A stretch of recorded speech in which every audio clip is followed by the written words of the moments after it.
Halo, assalamualaikum warahmatullahi wabarakatuh. Ketemu lagi dengan saya Andri di channel 3F Ngobras. Apa itu ngobras?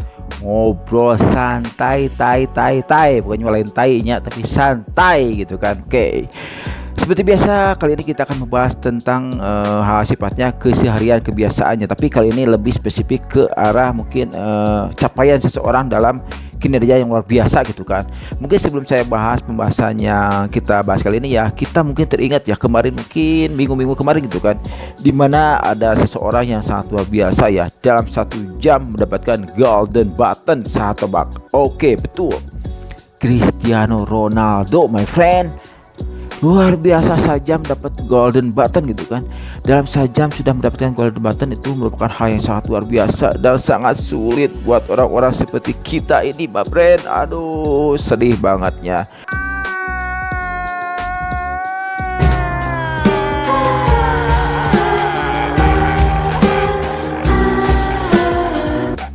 Jadi emang mungkin karena salah satu faktornya kenapa seorang Cristiano Ronaldo bisa mendapatkan 1 juta dalam 1 jam ya, karena kan dia seseorang yang sangat luar biasa, tokoh sepak bola terkenal dah. Dia kan banyak prestasi yang didapat ya, dari mulai mungkin Ballon d'Or, pencetak gol terbanyak, pemain termahal gitu kan. Jadi dia pasti banyak fansnya gitu kan. Jadi mungkinlah logis-logis saja atau hal yang biasa saja ya mendapatkan 1 juta dalam 1 jam. Tapi tetap ya pencapaian itu buat kami itu sangat salut sekali ya, luar biasa sekali ya. Meskipun ya kan kita backgroundnya bukan seorang YouTuber gitu kan, tapi emang masyarakat mungkin ingin mengetahui ya sisi lain dari Cristiano Ronaldo melalui akun YouTube-nya gitu kan. Semua orang pada tahu ya, dia pandai mencetak gol, dia pandai dalam mengocek bola gitu kan. Dan mungkin di YouTube-nya juga nanti akan membahas tentang sisi pribadi Cristiano Ronaldo, mungkin juga dengan keluarganya juga gitu kan. Jadi mungkin itulah yang menyebabkan Cristiano Ronaldo sampai 1 juta dalam 1 jam gitu kan. Dan sampai saat ini kalau tidak salah sudah mencapai 20 juta lebih gitu kan, 27 juta lebih lah gitu kan. Luar biasa kan? Tentu saja luar biasa. Tapi saat ini kita akan membahas hal yang sama, tapi untuk konten kreator yang ada di Indonesia gitu kan, yang sudah mendapatkan diamond button. Oke.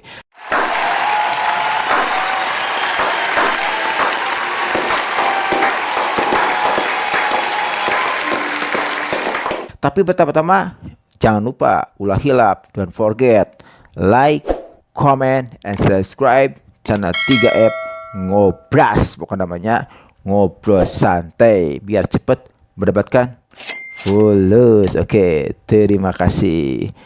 Tulungan. Oke, tulungan. Oke, mantap. Nuhunnya sok. Jadi kali ini kita akan membahas para YouTuber atau konten kreator dari Indonesia yang sudah mendapatkan diamond button, mas bro. Diamond button 10 juta subscriber. Wow, ya luar biasa ya. Wow, bukan namanya. Wow, bukan namanya. Itu idaman para YouTuber sadunia, eta mah yakin ya. Karena kan capaian itu luar biasa ya, didapat dengan susah payah ya. Mungkin hanya Cristiano Ronaldo ya yang mendapatkan sangat mudah banget gitu kan. Teu nanaon tos rezekina, ulah protes, ulah syirik, eta mah aya nu ngatur rezekina tuh di luhurnya Allah Subhanahu wa taala. Tos rezekina eta mah. Oke. Kita akan membahas 10 YouTuber Indonesia yang sudah mendapatkan diamond button ya, dan mungkin sudah pencapaian 10 juta subscriber ya. Kita akan bahas satu persatu dari mulai nomor 10 dengan jumlah subscribernya sekalipun saya akan bahas. Dan maaf, ini capaian subscribernya saya dapat pada hari Sabtu kemarin ya. Jadi mungkin 6 hari yang lalu ya saya datanya ini kan jumlah subscriber yang didapat oleh YouTuber yang akan kita bahas kali ini. Oke, kita bahas yang ke-10 terlebih dahulu. Let's check this out. Yang ke-10 ada Sai Halilintar. Mungkin bilangnya Saai ya, karena nulisnya S-A-A-I. Sai Halilintar. Kita ketahui Sai Halilintar merupakan keluarga dari Gen Halilintar ya. Jadi Halilintar bersaudara gitu kan. Karena kan ada Atta Halilintar, ada siapa saya lupa lagi, ada pokoknya Halilintar ujungnya pasti keluarga Halilintar gitu kan. Kalau ujungnya geledek ya keluarga geledek gitu kan. Ini mah Halilintar gitu kan. Jadi ini pasti keluarga Halilintar ya. Oke, jadi Sai Halilintar ini sampai hari Sabtu kemarin sudah mencapai 12,3 juta subscriber. Wow, luar biasa pencapaian yang wow, bukan namanya amazing gitu kan. Oke. Jadi channel dari Sai Halilintar ini mungkin awalnya itu konten-kontennya tentang prank gitu kan, tentang kesehariannya. Dia emang terkesan memperlihatkan kehidupan mewah juga gitu kan dalam konten-konten yang dibawakan oleh Sai Halilintar ya. Dan mungkin yang lebih menariknya dari konten ini, dia dulunya tuh membawakan konten-konten ya prank ya. Karena konten-konten prank ini emang sangat disukai ya, masih diminati sampai saat ini ya, karena mungkin lucu ya meskipun itu mengerjai orang gitu kan. Sebenarnya sih kalau secara ini jangan terlalu mengerjai, karena ada yang keterlaluannya sampai mencelakai seseorang itu kan tidak boleh ya. Jadi oke lah prank, tapi jangan sampai mencelakai seseorang gitu kan.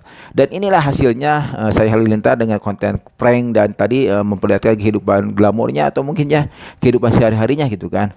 Dia bisa mencapai 12,3 juta di minggu lalu. Oke.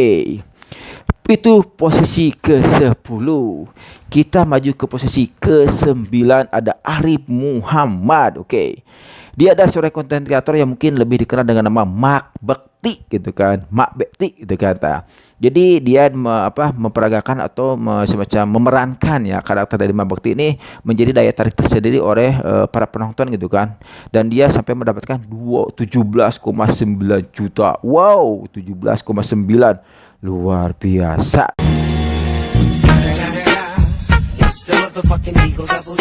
Gitu kan, seorang Arif Muhammad ya. Tapi emang sih seorang Arif Muhammad mungkin sebagai orang mungkin tidak ada yang mengenal ya, kecuali Mak Bektinya gitu kan. Mungkin kita kenal ya Atta Halilintar gitu kan, Trans Studio atau Raffi Ahmad, Deddy Corbuzier. Tapi tanpa diketahui kita Arif Muhammad bisa mencapai 17,9 juta. Wow, luar biasa banget ya. Karena itu pencapaian sangat luar biasa untuk seorang Arif Muhammad ya, di posisi ke-9 dengan 17,9 juta subscriber ya. Oke, dengan Mak Bektinya. Oke. Lalu kita lanjut ke posisi ke-8. Nah, ini ada keluarga dari Halilintar, bukan geledek, bukan petir, bukan bentar ya, tapi Halilintar gitu kan. Nah, itulah Gen Halilintar di posisi ke-8. Jadi konten dari Gen Halilintar ini memperagakan atau menayangkan ya, karena YouTube itu tentang ya keseharian keluarga dari Gen Halilintar gitu kan. Karena kan mereka ada yang nyanyi gitu kan, ada kehidupan waktu dia berwisata, ada waktu dia mereka jalan-jalan gitu kan. Dan emang terkesan memperlihatkan mungkin ya harta yang berlebih dari mereka, karena mereka mungkin dengan pencapaian dengan 18,7 juta ini ya menghasilkan pundi-pundi ya yang luar biasa besar. Jadi mereka bisa membuat konten ya sifatnya wisata dengan hasil dari YouTube ini gitu kan. Oke. Jadi mereka sering membuat cover lagu ya, membuat lagu sendiri juga pernah ya dia, dan atau hanya sebatas liputan keluarga saja, jadi mereka juga menayangkan gitu kan. Tapi yang lebih sering sih mereka emang menayangkan liputan keluarganya ya, keseharian hari-hari dari keluarga, dan mungkin cover-cover lagu lah gitu kan. Emang luar biasa. Gen Halilintar ini anak-anaknya bisa menyanyi ya, rata-rata bisa membawakan lagu gitu kan. Vokalnya agak lumayan bagus-bagus gitu kan. Dan emang itu mungkin kelebihan dari Gen Halilintar ya gitu kan. Bukan Gen Bentar, bukan Gen Petir ataupun Gen yang lainnya gitu kan. Ini mah Gen Halilintar, keluarga Halilintar ya. Dan ini yang luar biasa, mereka sampai 13 orang. Dalam konten ini ya, meskipun kita ketahui ada tadi Sai Halilintar sudah membuat konten sendiri, terus ada Atta Halilintar membuat konten sendiri gitu kan, tapi tetap Gen Halilintar masih utuh ya, terbentuk gitu kan, dan sudah mendapatkan 18 juta 7 subscriber. Wow. Aduh, bayangkan ini keluarga besar banget ya. Itu anaknya sampai 11 anaknya gitu, luar biasa banyak gitu kan. Padahal kita kan sudah ada program KB 2 anak cekap gitu nya, ulah seueur-seueuring liar gitu kan. Tapi jangan orang kaya mah bebas erek 20 gitu naonnya. Tapi ini mah kayaknya mereka emang punya prinsip banyak anak banyak rezeki ya. Tapi terbukti ya, ini ke-11 anaknya sukses semua rata-rata ya gitu kan, dan menghasilkan pundi-pundi uang yang cukup lumayan besar gitu kan. Apalagi Atta Halilintar gitu kan. Tapi itu mah tetap rezeki ada yang ngatur, mau 2, mau 1, mau 5, 12 sekalipun. kalau sudah ada rezekinya mah suksesnya sukses ya temannya. Kita harus percaya. Oke. Lalu di posisi ke-7 ada Baim Paula. Nah ini konten kreatornya itu ya Baim dan Paula van Hoven gitu kan. Verhoeven itu. Ada orang Belanda sebenarnya. Jadi Baim Wong dan Paula Verhoeven. Nah, dan konten mereka ini saya lihat ya dulu seringnya sih emang konten-konten yang ngeplog dari Baim Wong dan Paula gitu kan, keseharian keluarganya. Dan sering juga saya lihat emang kayak konten-konten Baim Wongnya itu terkesan mereka justru membuat kayak prank gitu kan. Buat prank semacam dia menyamar menjadi kakek-kakek, menyamar jadi pemulung, dan dia menyamar juga sebagai sifatnya ya untuk daya tarik tersendiri gitu kan. Jadi Baim sampai membuat semacam mengorbankan dirinya untuk menjadi seseorang yang di luar kebiasaan dia gitu kan. Dan itu berhasil ya, sampai sekarang kan Baim dan Paula kontennya dapatkan 21,3 juta subscriber. Wow, kembali. Wow, pokoknya namanya WOW. Wow, pokoknya namanya luar biasa lah pokoknya namanya. Oke. Lalu kita naik ke peringkat ke-6. Ada konten kreator yang caranya bisa kita dimulainya dengan kata au. Siapa dia? Ya, dia adalah Miau gitu kan. Untuk orang Sunda mah miau au. Ya, jadi miau gitu namanya. Dia sampai mencapai sekarang 22,5 juta subscriber. Wow, kembali gitu kan. Wow deui lah pokoknya nama. Wow again pokoknya. Karena kan nilai segitu mah buat saya wow gitu kan. Oke. Jadi channel Miawug ini luar biasa nih, channel tentang bermain game gitu kan. Dan si Miawug ini emang kebiasaan mungkin dia bermain game-game, tapi ini game-gamenya game semacam petualangan dan horor gitu kan. Dan yang sering sih bermain game horor ya lebih menarik, mungkin lebih banyak peminatnya ya. Dan emang ini bukan game-game seperti ya 3D atau 4D seperti Mobile Legends, tapi ini kayak game-game mungkin bisa dilihat ya dari channel Miau gini ya. Jadi emang tapi cerita itu ada kebanyakan horor ya. Sekarang itu saya sering lihat dia konten-kontennya tentang cerita atau game-game horor ya gitu kan. Dan ini dia karena mungkin punya keahlian dalam bermain game luar biasa ya, dan dia bisa memanfaatkan kemampuannya itu untuk dibuatkan konten dan berhasil sampai 22,5 juta subscriber. Wow, againnya luar biasa bukan malah sing semua YouTuber bisa seperti mereka. Amin. Oke. Lalu kita maju ke peringkat ke-5. Oke. Di mana peringkat ke-5 pasti semua tahu, semua pasti pernah menonton, semua pasti pernah melihat. Dia adalah Deddy Corbuzier ya. Dapatkan sekarang ya 23,2 juta subscriber. Kita sama-sama wow, luar biasa ya. Jadi kita ucapkan sama-sama untuk para kreator yang luar biasa ini. Wow, gitu kan. Gede banget bukan nama. Aduh, ngelas dadanya. Saya 3 juta, ya 23 juta saper-sabarahananya, tapi tena naon tarimakeun bukannya ulah ngeluhnya. Oke. Deddy Corbuzier kita ketahui karena YouTube-nya itu tentang podcast ya itu kan. Tapi sebenarnya pernah ada sesuatu hal sifatnya kontroversi ya, channel konten dari YouTube Deddy Corbuzier ini ya. Di mana mungkin ada beberapa orang ya yang pernah tampil di channel Deddy Corbuzier ini ya, di podcastnya itu dengan berakhir di penjara ya. Tapi itu bukan karena channel Deddy Corbuzier ini ya, mungkin karena faktor ya emang kayaknya hal sifat mereka yang ungkapkan di podcast emang mungkin berdampak kepada hal sifatnya hukum gitu kan.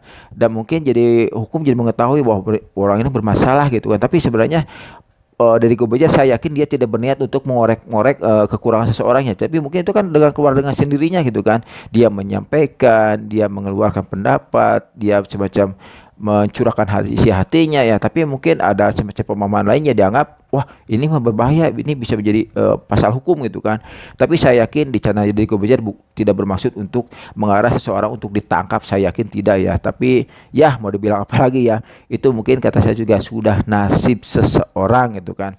Jadi ya ambil hikmahnya lah bukan namanya. Saya yakin semuanya hal yang dilakukan oleh para YouTuber itu baik gitu kan, untuk mencapai sesuatu, mencapai impian, mencapai cita-cita ya. Mungkin ada 1-2 hal sifatnya seperti yang dibilang tadi ya, itu mah kebetulan saja mungkin ya. Jadi udahlah ambil hikmahnya saja. Saya harapkan semuanya tidak terjadi apa-apa dan lancar pokoknya namanya podcast yang sedang berlangsung. Kadang-kadang podcast sekarang kan makin digemari banget gitu kan, apalagi podcast yang dilakukan oleh para stand up komedi ya. Jadi sekarang para stand up komedi membuat konten ya podcast ya dengan melakukan bercanda-bercandaan atau banyolan yang luar biasa keren ya. Banyak sekarang channel-channel dari stand up comedy melakukan podcast yang berhasil sukses ya dengan penonton yang banyak ya. Tapi belum sampai capaian diamond button ini yang nanti kita bahas ya. Siapa saja yang mungkin sudah mendapatkan diamond button dari mereka. Oke. Tadi kembali lagi ke Deddy Corbuzier ya. Jadi Deddy Corbuzier ini katanya selain podcast ya, dia banyak juga semacam kerjasama dengan para artis-artis lain gitu kan. Karena saya lihat ya banyak konten kreator YouTube gitu kan. Justru di situ ada email Deddy Corbuzier ya di ujungnya. Jadi terkesan emang itu punya semacam manajemen dari Deddy Corbuzier ya gitu kan.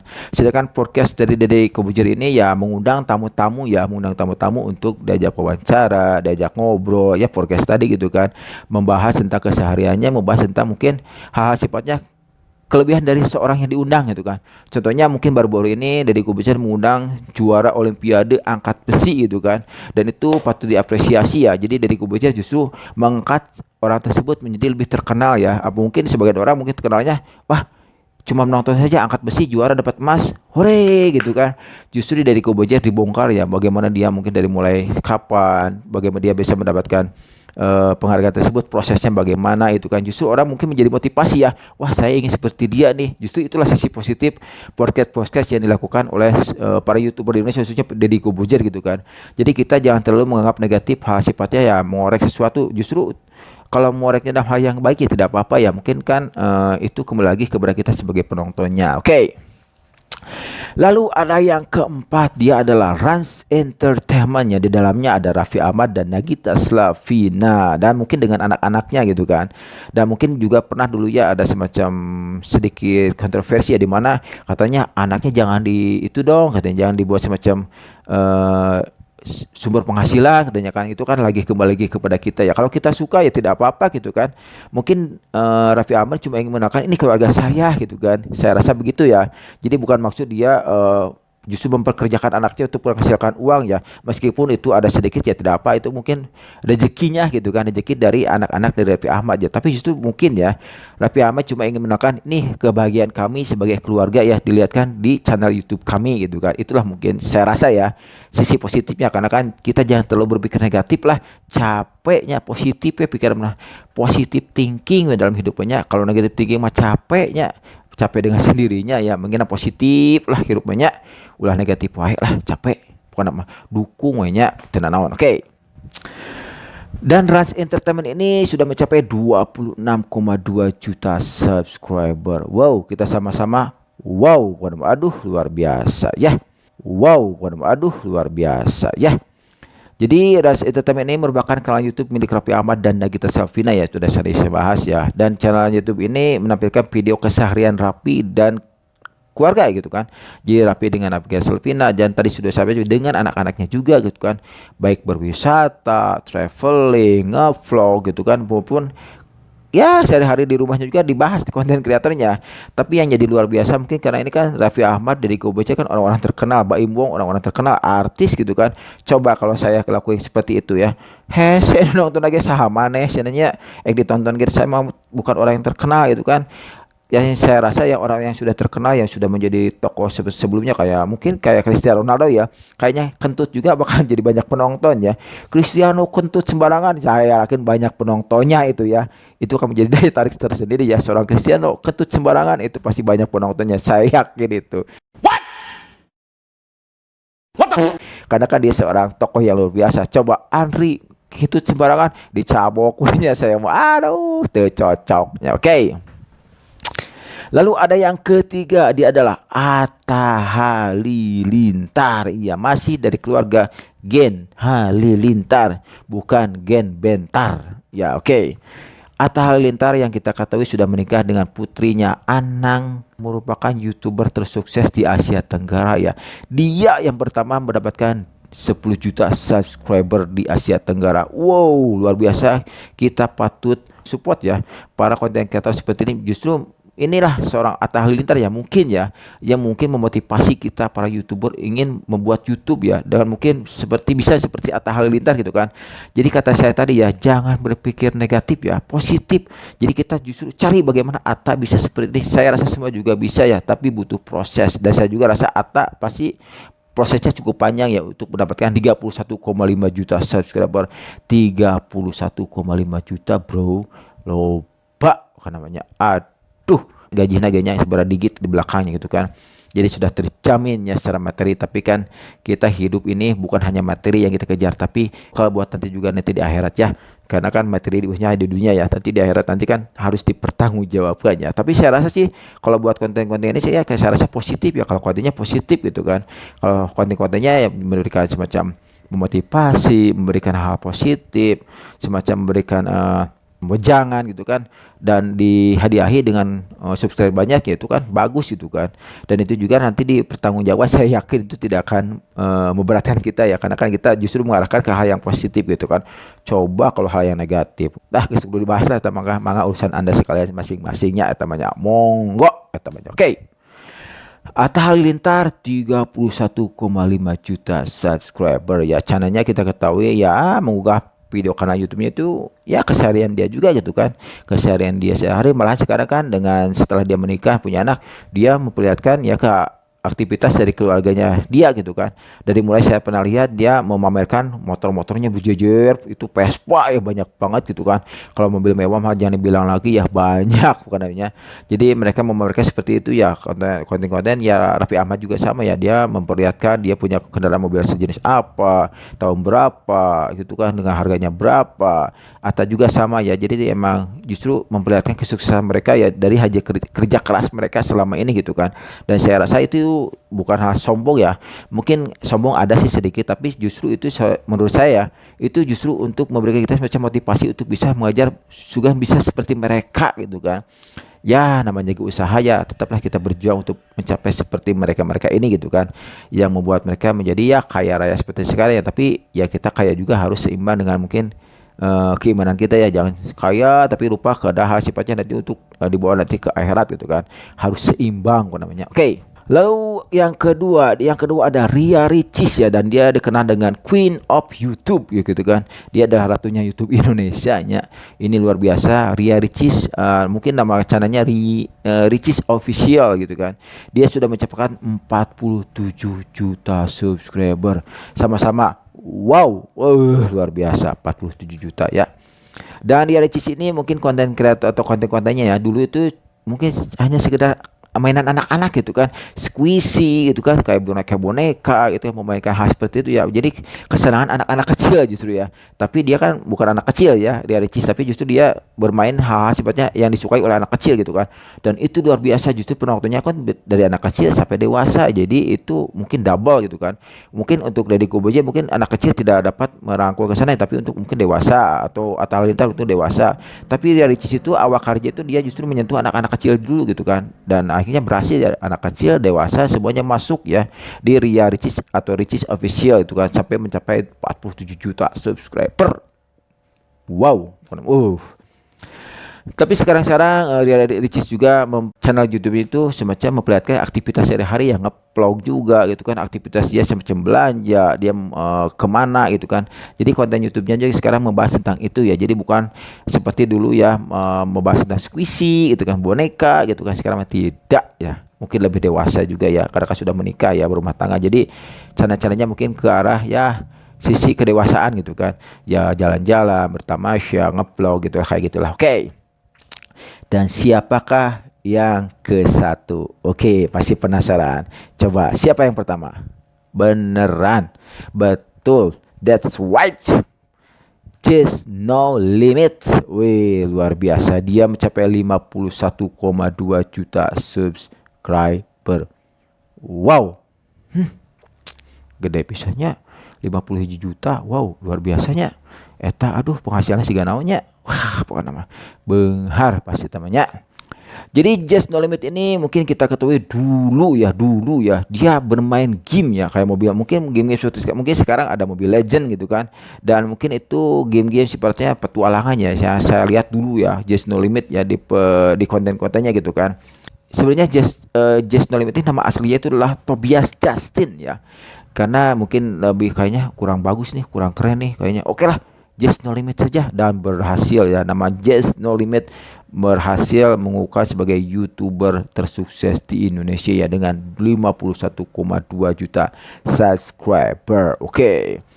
Dan dia sebenarnya sih mulai awal YouTube itu pada September 2017 ya. Berarti baru 2004 baru 7 tahun ya, tapi sudah menghasilkan luar biasa gitu kan. Tapi tidak tahu nah itu mah 7 tahun ya. Coba Cristiano Ronaldo 1 jam golden button, 1 hari sudah mendapatkan diamond button, edan teu. Hah, guys lah luar biasa. Udah dibahas capeknya. Ronaldo mah guys edan teuing namanya luar biasanya. Oke.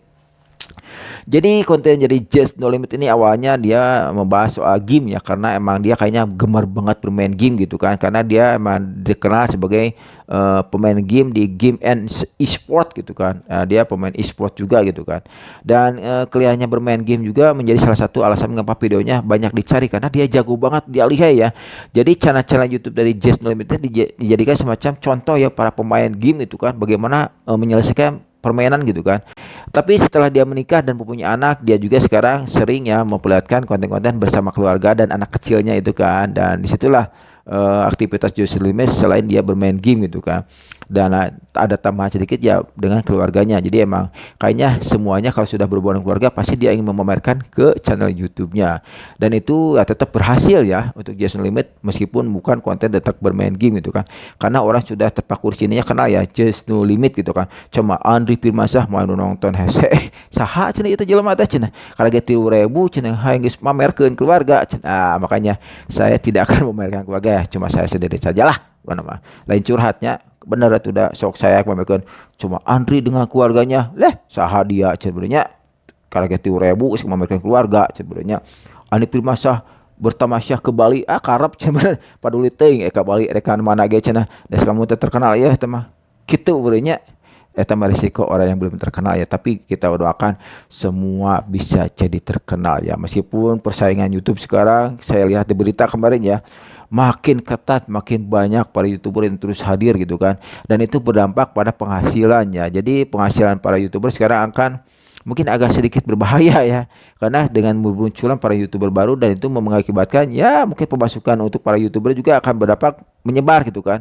Jadi makin banyak ya makin sedikit otomatis ya gitu kan. Dulu waktu Atta Halilintar kan emang dia tidak ada saingannya sama Just No Limit gitu kan, jadi ya sampai sekarang ini buktinya gitu kan. Jadi yang baru-baru itu ya beresiko ya, mereka mungkin seperti saya nih, saya rasa juga. Jadi untuk saya ini menganggap sebagai hobi saja ya, jadi saya tidak terlalu berpikiran materi atau keberhasilannya. Kalaupun jadi penghasilan diri saya ya luar biasa, alhamdulillah gitu kan. Tapi saya tidak lalu mengharapkan nanti bisa saya sakit hati ya. Jadi saya ini cuma sekedar hobi saja ya. Jadi saya cuma melampiaskannya kejenuhan, emosi jiwa itu kan, masalah yang ada di rumah, masalah yang ada di kantor. Ya saya cuma mencurahkan seperti ini gitu kan, ngobrol sorangan gitu kan. Nah inilah hiburan saya gitu kan. Jadi saya punya hiburan seperti ini ya, tidak seperti orang yang mungkin tamasya, ngeplog kemana-mana gitu kan, jalan-jalan. Hiburan saya mah iya weh guys, nyian konten YouTube guys, bahagia saya banyak. Jadi inilah mungkin cita-cita tetap ya saya ingin menjadi berhasil seperti mereka gitu kan. Tapi ya apa daya ya, saya pokoknya mah berjuang ikhtiar, dan kalau ada rezekinya alhamdulillah tos kitu lah. Ulah seueuting dir pokoknya positif we, pikiranna positif lah sakitu we nya. Geus nya capek nya, saya ingin heula sagedeung nya. Tadi ngocoblak wae capek euy. Aduh, hanya karena cebodas lain seger-seger bayar tenan naon, penting mah dahaga terbayar. Oke. Geus kieu nya. Geus we pokona namanya, sampai ketemu lagi minggu depan isukan pageto iraha we nya. Sapuruna saya buat konten, karena kan saya buat konten cuma dalam mengisi waktu luang gitu kan. Jadi bukan semacam ya seperti orang-orang gitu kan. Tapi kalau saya tadi sudah bilang ya, kalaupun saya mendapatkan hasil alhamdulillah, kalau tidak ya sebagai hiburan saja. Jadi saya tidak merasa terbebani gitu kan. Pokoknya nama saya ingin semacam ngobrol lah kita untuk menghilangkan kejenuhan saja gitu kan. Oke, sampai jumpa lagi nanti di pembahasan saya selanjutnya ya, musik ya apalah pokoknya nama keseharian sapopoe sehari-hari everyday pokoknya akan saya bahas ya. Tapi tetap saya lebih suka bola dan musik. Oke. Guys capek ngocoblak wae nya. Assalamualaikum warahmatullahi wabarakatuh. Yudadah, bye bye. Ciao.